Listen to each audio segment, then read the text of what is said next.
Huwag kang gagawa ng sarili mong karma. Tayo naman talaga ang gumagawa ng sarili nating karma. Kapag wala kang ginagawang masama, walang masamang dadating sa'yo. Walang problemang dadating sa'yo. Tama, nagdidribble lang naman lahat talaga ang mga bagay na ginagawa natin sa mundo. Kung maganda ang ginagawa mo, maganda naman talaga ang babalik sa'yo. Sa mga nag-iisip na maganda naman talaga ang ginawa at problema ang dumating, hindi pa yan ang balik niyan. Hindi pa ang dribble na sinasabi ko. Of course, it will come back. Babalik at babalik ang good karma sa'yo. Kahit na ano pa ang sitwasyon mo, kahit ano pa ang kalagayan mo, babalik at babalik ang magandang ginawa mo.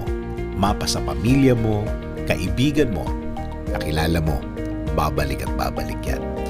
Ang mga good karma na ito ay nakalista, hindi mabubura. Kapag nag-release ng good deed, kahit ipunin mo pa yan, babalik at babalik yan. At ang mga babalik na magandang ginawa natin, madalas, ito ang nagsasalba o nagsisave sa atin every time na may malaki tayong problema. Sa gitna ng mga mabibigat na araw ng ating buhay, bumabalik ang mga blessings na ito sa mga oras na hindi natin ini-expect at laging maganda ang bigay o effect nito sa buhay natin. Tandaan, sa bawat magandang gawain, nakikita at alam ng Diyos ang puso natin. Alam niya kapag bukal sa loob natin ang paggawa nito. At alam niyang kung paano niya ibabalik sa atin ito.